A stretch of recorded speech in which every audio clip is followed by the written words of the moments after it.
안녕하세요. 평강침례교회 발알의 학당입니다. 자, 이번 학기에는 발알의 학당 2과정이죠. 교회와 놀자. 자, 오늘은 6번째 6과. 교재는 이렇게 하라. 이렇게 우리가 공부해 보도록 하겠습니다. 자, 교회와 놀자는 전체 9과로 진행이 되는데요.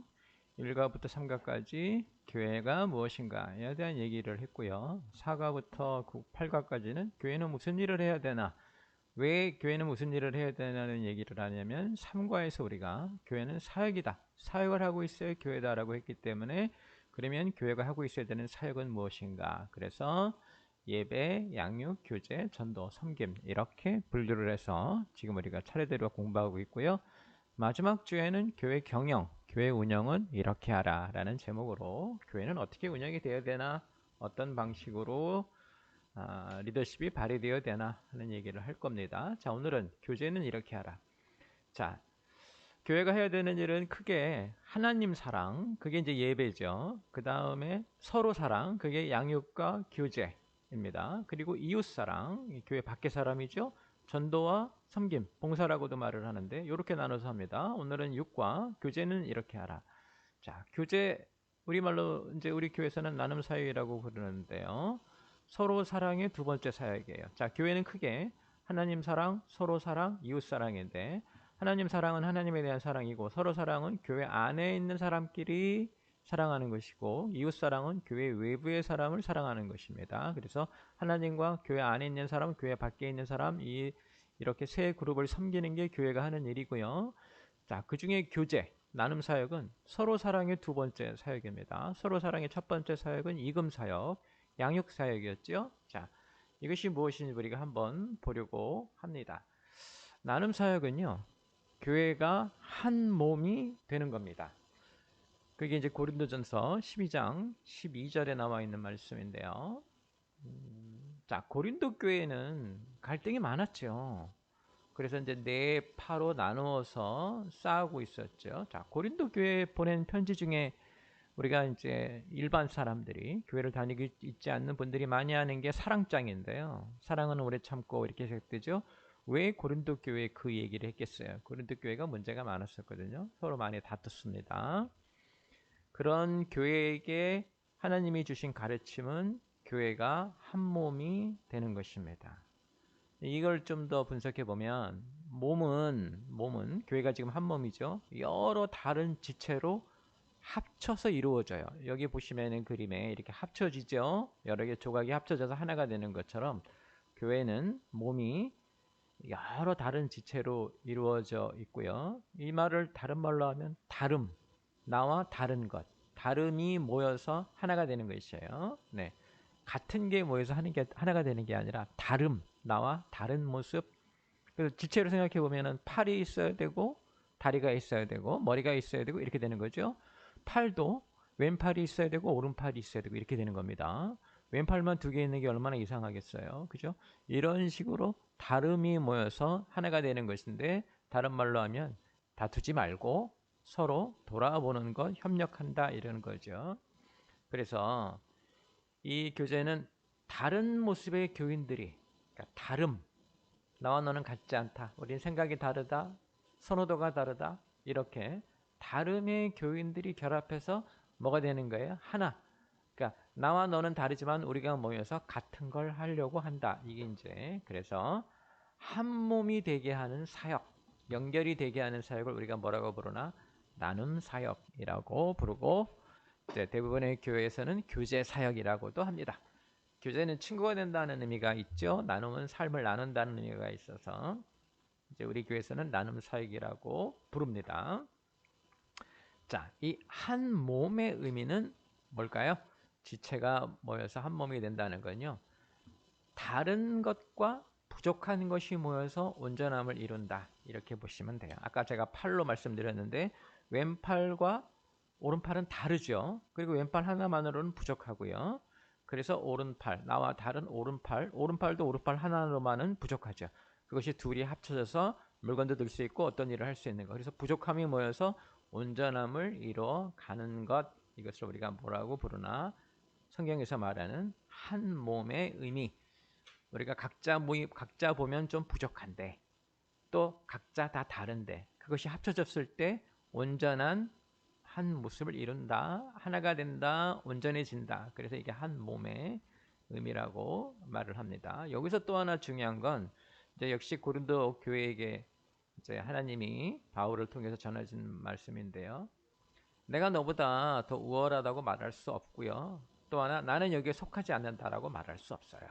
자, 팔이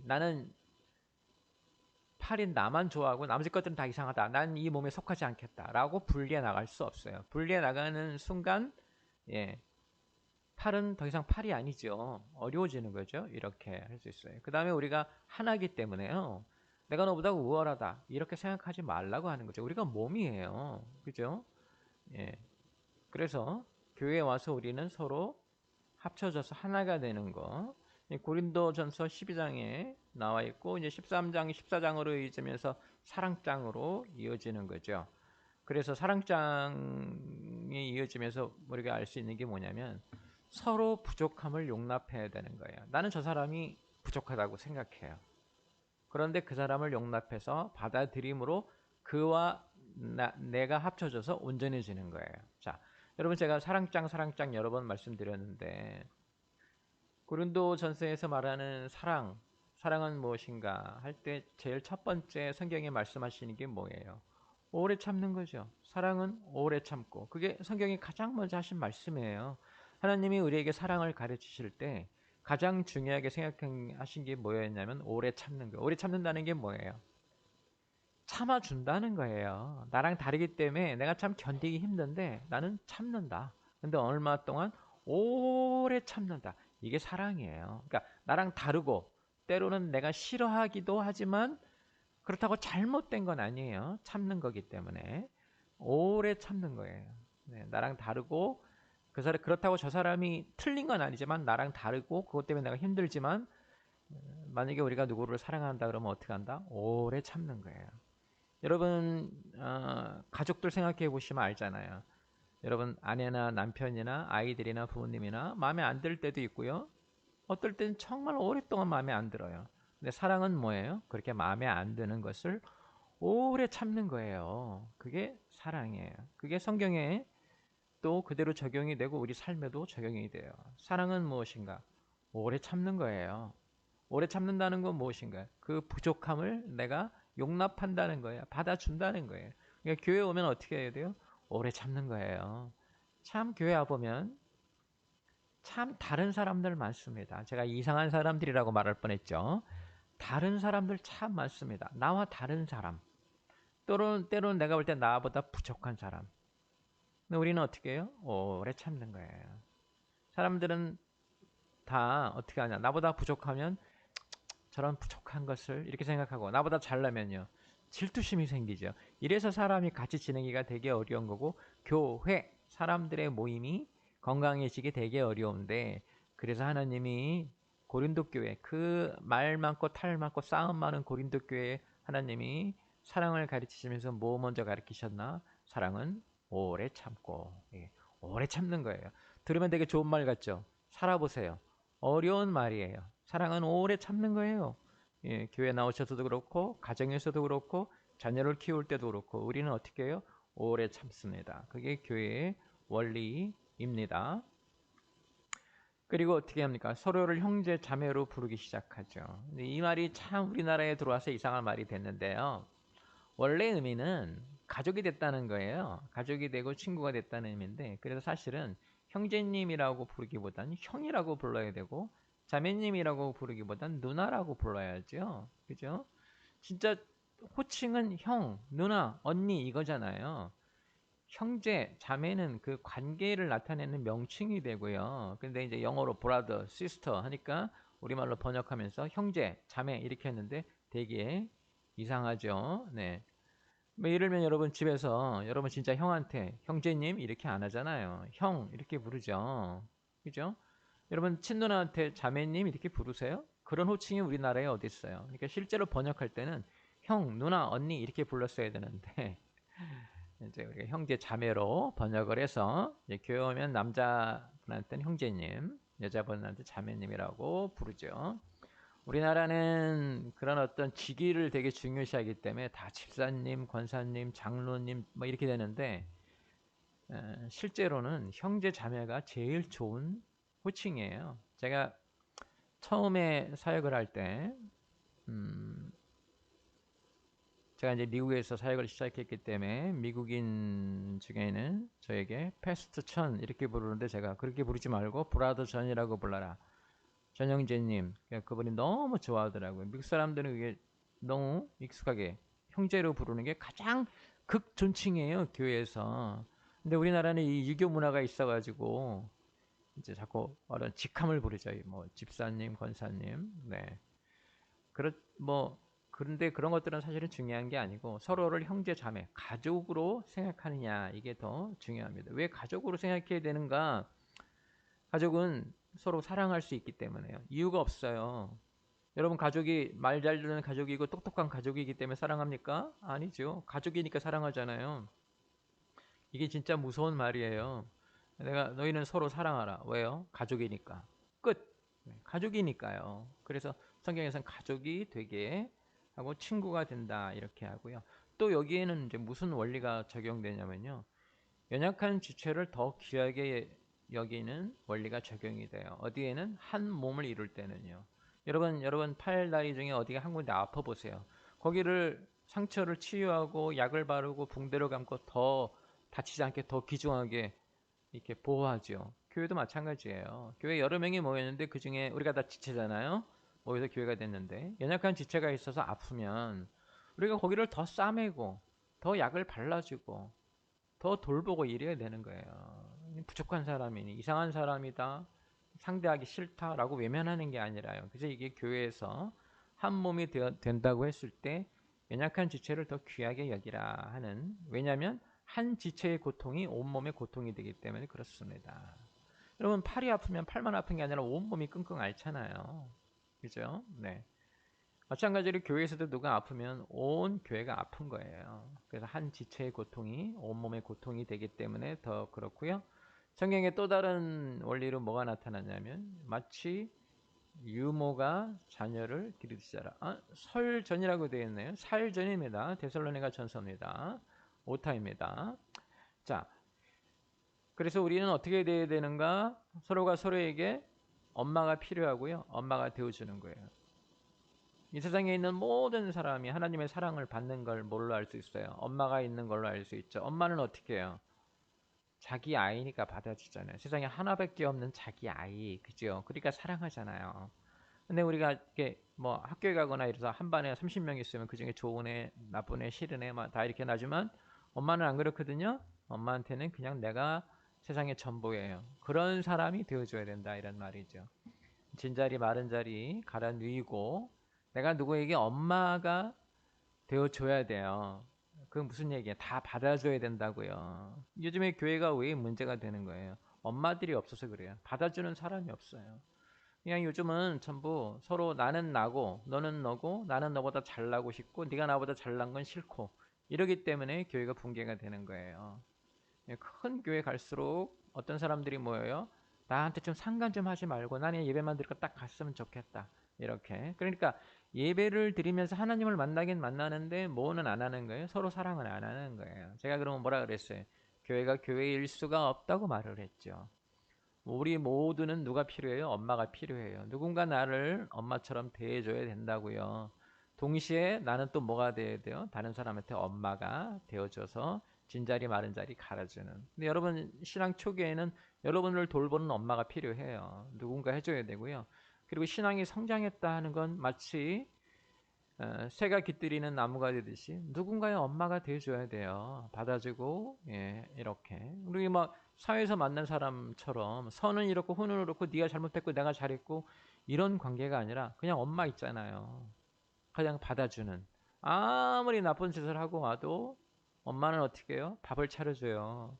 이게 엄마가 되어주는 거예요. 내가 유모가 자녀를 기르듯이 했다라는 데살로니가 전서에 나오는 사도 바울의 사역의 모습에서 우리가 배워야 합니다. 이게 한 몸의 의미예요. 그러니까 자, 교회의 이제 나눔 사역이 무엇인지 아시겠죠? 달라요.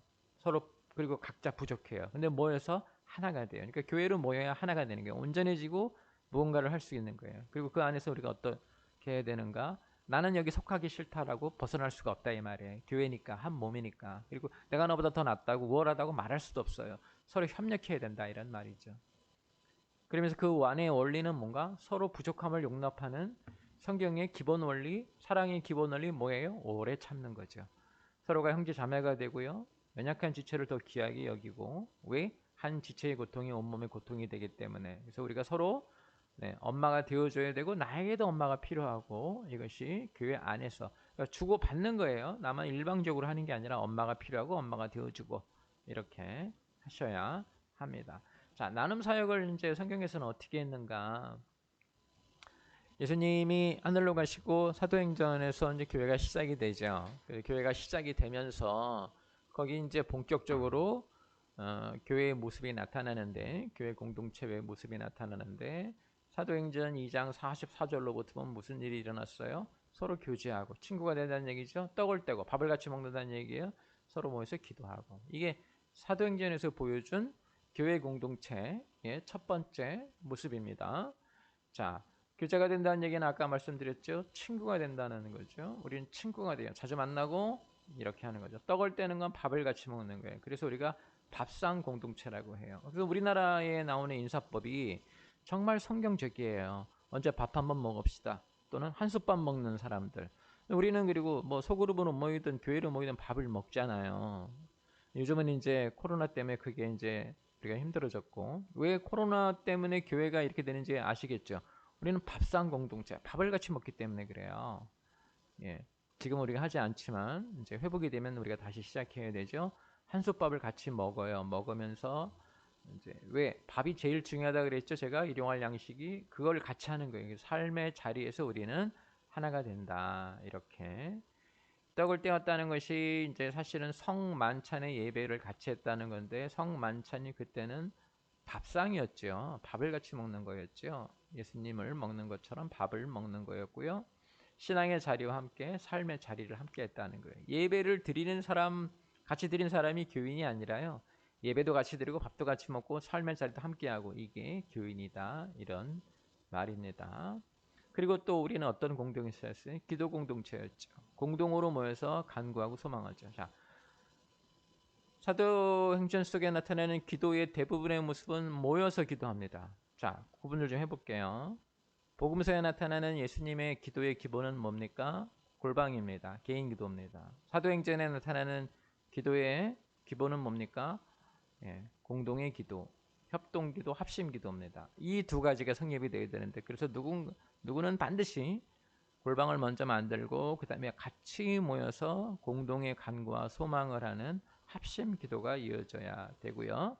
로마서 12장에 나타난 것처럼 우리는 함께 즐거워하고 함께 울고 이렇게 재밌죠?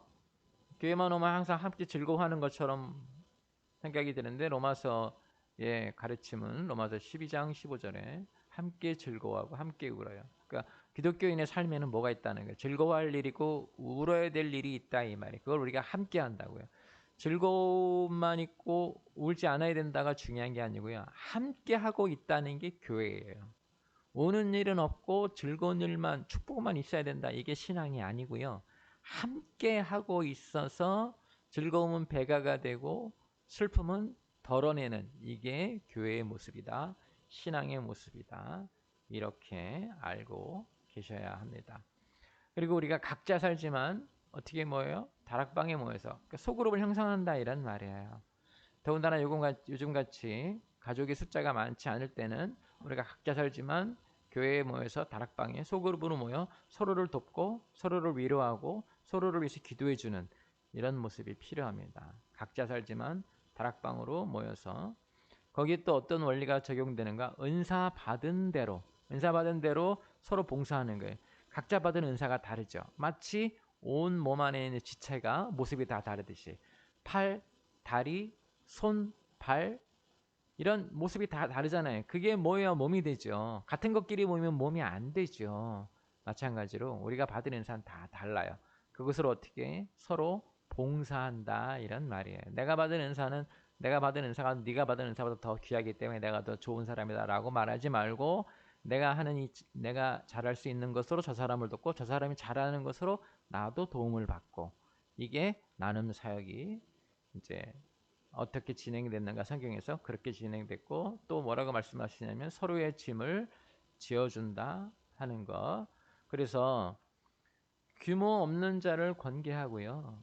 게으른 사람들 말합니다. 아무 계획도 없고 규모도 없는 사람들 우리가 권계해야 되고요. 마음 약한 자는 위로하고 평안을 줄 수 있도록 안위해야 돼요. 이게 교회가 하는 일이에요. 우리가 모여서 하나님만 찬양하는 게 아니라요. 우리끼리 돌아보고 참 규모 없이 사는 사람은 권계해서 잘 살 수 있게 해주고요. 마음이 약한 자, 네. 슬픔을 당한 자, 어려움에 있는 자, 우리가 서로 위로하고 회복할 수 있도록 돕고, 그래서 힘이 없는 자를 붙들어 준다. 이게 데살로니가 교회의 사도 바울이 하나님의 말씀을 받아서 전한 것이죠. 이렇게 나눔 사역을 했어요. 예수님 이후에 사람들이 이렇게 교회 모습이 이랬습니다. 자, 그렇다면 지금은 우리가 어떤 모습으로 나눔 사역을 해야 됩니까? 제일 먼저 중요한 건 친구 되기예요. 나눔 사역은 다른 말로 표현하면 친구 되기 사역이에요. 여러분 잘 아시기 바랍니다. 신앙생활은 친구와 같이 하는 거예요. 여러분 교회 나오실 때는 어느 교회를 가나 하나님은 다 계시죠. 근데 왜 어떤 특정한 교회, 자기 교회에 가는 거예요? 거기 누가 있기 때문에? 친구가 있기 때문에 그게 자기 교회예요. 광진구에도 보면 교회 얼마나 많아요. 여러분 집에서 교회 오실 때 교회 여러 개 거쳐 오시잖아요. 거기는 예배를 안 드리고 하나님 안 계시고 예수님의 대속이 없습니까? 근데 왜 거기는 내 교회가 아니고 여기까지 와서 평강침례교회까지 와서 여기가 내 교회라고 생각하는 거예요. 거기 사람들이 있거든요. 친구들이. 그러니까 정확하게 말하면 신앙생활은 친구와 같이 여러분이 교회 출석한다 그러면 사실은 하나님께 가는 건 다 똑같고요. 근데 어느 특정 교회에 왜 가는가? 친구한테 가는 거예요. 친구가 없으면 신앙생활이 연약해집니다. 그래서 누가 새로 교회 오잖아요. 1년 내에 5명 이상의 친구를 만들지 못하면 교회를 떠나기 되게 쉽습니다. 친구가 없으면 신앙생활이 연약해져요. 그래서 우리 친구 되기 사역 제일 먼저 해야 되고요. 친구가 없으면 신앙생활도 연약해지기 때문에 우리는 모여서 예배나 기도만 하는 게 아니라 같이 어울려 놀고 어울려 지내고 어울려 기도하고 이것을 되게 중요하게 생각해야 된다. 예. 자, 그럼 시작은 어떻게 하는가? 시작은 안내가 제일 중요해요. 자연스럽고 친절한 안내가 돼야 돼요. 막 교회 새로 오면 쫓아가서 막 반갑습니다. 이렇게 하지 말고요. 자연스럽고 친절하고 상식적으로. 예. 제 조카가 한 명 있는데 좀 멀리 살았어요. 자기 친구 따라서 교회를 간 모양이에요. 작은 아빠가 목사이기도 하고 그래서 한번 갔는데 이 교회가 이제 그러니까 쉽게 말하면 난리치는 교회예요. 막 소리 지르고 막 방언하고 근데 어느 시간이 되니까 환영합니다 하면서 제 조카를 앞으로 불러내서 서 있게 하고 다 모여서 박수 치면서 노래를 하더래요. 속으로 무슨 생각을 했냐면 내가 다시는 여기 오지 않겠다 이런 생각을 했어요. 그 조카가 왜? 자연스럽지 않고요. 친절하지 않고 무례한 것이거든요. 사람들이 제일 두려워하는 게 뭐냐면요. 낯선 사람들 앞에서 일어서는 거예요. 이게 다 아는 사람들 앞에서도 나 혼자 앞에 나와 있는 게 얼마나 불편하겠어요. 그런데 이렇게 처음 교회 갔는데 전부 낯선 사람들 앞에 앞으로 불려 나와서 서 있고 사람들이 나를 보고 당신은 이렇게 노래 부르고 얼마나 부자연스러워요. 그러니까 안내가 시작이에요. 그래서 안내 사역이 좀 중요합니다. 누군가 그 사람을 멀리서 보면서 자연스럽게 안내하고 화장실 어디인지 밥은 어떻게 먹는지 자연스럽게 안내해 주는 거. 그래서 첫걸음의 어색함 이게 이제 보통 두려워지는 건데 그렇게 두려워지면 신앙생활 시작에 가장 큰 방해가 되죠. 그래서 따라서 자연스럽고 친절한 안내가 나눔의 기본이고요. 이 어색함의 두려움을 없애기 위해서는 이제 우리가 어떻게 해야 되나 바로 교회로 오기보다는 다락방 같은 소그룹에 모이게 하는 게 좋습니다. 여러분들 외부에서 교인들과 모일 때 전도 대상자 그런 분들을 초청해서 같이 한번 밥을 같이 먹잖아요. 그러면 좀 친해진 것 같아요. 교회 나와도 내가 아는 사람 있잖아요. 그럼 좀 거기에 마음을 의지하고 교회 나올 수 있어요. 근데 전부 정말 한 번도 못 본 사람들만 있는 교회 간다. 되게 어려워. 여러 번 한번 해보세요. 아무리 신앙이 좋아도요. 거기 모인 사람들 아무도 모르는데 내가 거기 혼자 가서 예배를 드린다. 굉장히 어렵습니다. 예. 자, 교회는 어떻게 나오는가? 친구 따라 나와요. 친구로 만들어줘서 이렇게 미리 만나서 밥도 같이 먹고 좀 친해지고 얼굴도 익히고 왔을 때 어색하지 않게 웃어주고 이런 게 되게 중요합니다. 다락방을 한번 모이면 그 다음엔 어울려 놀 줄 아셔야 됩니다. 우리 교회 보셨죠? 등산도 같이 가고 반려구도 하고 족구도 하고 모여서 놀아요. 네, 놀아야 친구가 돼요.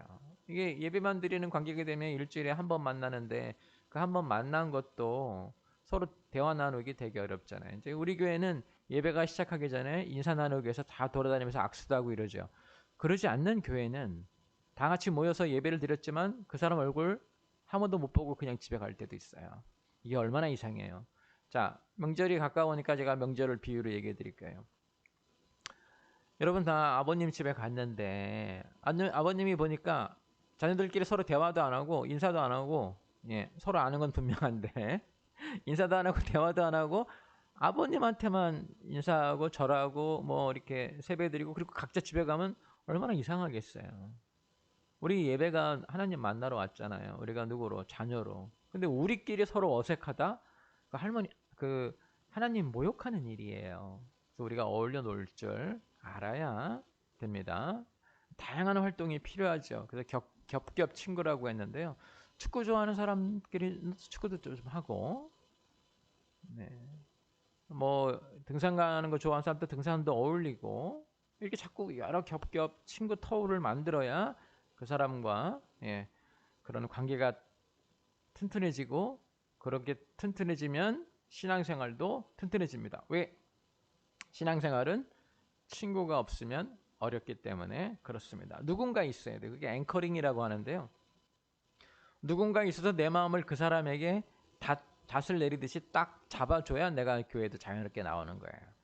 그냥 나오기는 되게 좀 어렵습니다. 동시에 우리가 삶의 자리에서 함께 해야 되죠. 경조사, 생일, 뭐 결혼식, 장례식 이런 데 우리가 함께 하면서 아픔과 슬픔, 기쁨 함께 하는 거 되게 중요하고요. 그리고 제일 나중에는 이제 같이 중보하는 관계로 해야 되죠. 이런 모든 안내로 시작해서 다락방 거쳐서 다양한 활동에 삶의 자리까지 함께하고 동시에 어떻게 중보를 할 줄 아는 관계, 서로를 위해서 기도해 줄 줄 아는 게, 서로에게 기도 제목을 물어보고 그 사람을 위해서 기도해 줄 줄 아는 거, 이게 매우 중요하다고 우리가 말을 하고요. 나중에는 그 사람이 나오지 않을 때 어떤 일을 할 수 있는 사람, 신방할 수 있는 사람, 찾아가서 만나는 사람. 예를 들면 내가 교회를 몇 주간 안 나오는데 아무도 신방을 안 하고 있다. 네. 이상한 거예요. 네. 교회도 이상한 짓을 하고 있고요. 본인도 이상한 거예요. 도대체 어떻게 신앙생활을 했길래 한 명도 신방을 오지 않아요? 여러분 너무 냉정한 거 아니에요? 그래서 내가 교회 안 나기 시작하면 아우 그 사람한테 괜히 전화 걸었다가 난처해져. 이렇게 혹시 여러분 만들지 않으셨나요? 그러면 자기 스스로 좀 네. 자기 삶을 좀 돌아봐야 되겠죠. 중보 관계에서 신방하는 관계까지 만들어줘야 우리가 어떻게 하는 거예요? 나눔 사역을 하고 있는 거예요. 정리하면 이렇습니다. 나눔 사역은 뭐예요? 부족한 다른 모습의 사람들이 모여서 하나가 되는 거예요. 마치 몸이 왼팔과 오른팔이 모여서 정말 팔이 되는 것처럼 그것이 나눔 사역이고요. 성경에서는 어떻게 했어요? 다락방에 모여서 하기도 했고요. 형제 자매가 되고요. 서로 사랑 오랫동안 견뎌주는 것이고요. 이제 앞으로 우리는 어떻게 해야 돼요? 안내부터 잘해야죠. 그리고 다락방 관계로 발전시켜야 되고요. 단지 성경 공부나 기도, 예배뿐만 아니라 여러 가지 활동, 삶에서 이루어지는 여러 가지 놀이들도 같이 하고 삶의 자리에서 함께하고 그 다음 단계로는 중보 기도를 함께할 수 있는 영적 관계로 발전시키고 그리고 그 사람이 지치고 힘들고 상한 영혼이 되었을 땐 신방도 할 줄 아는 그런 관계까지 돼야 나눔 사역을 하고 있는 것입니다. 자, 이번 주에는 나눔 사역에 대해서 돌아봤습니다. 여러분 교회 내에서 어떤 모습으로 삶을 나누고 있는지 한번 돌아보세요. 친구가 있으신가요? 다른 사람에게 엄마가 되어주고 있는 건가요? 아니면 정말 땅만 밟고 가는 이사야 나오는 말씀처럼 땅만 밟고 가는 예배처럼 예배만 딱 드리고 집으로 딱 가버리시나요? 교회 생활 어떻게 하시는지 돌아보시고 나눔 활동, 나눔 사역 열심히 참여하는 여러분 되시기를 주님의 이름으로 축원합니다.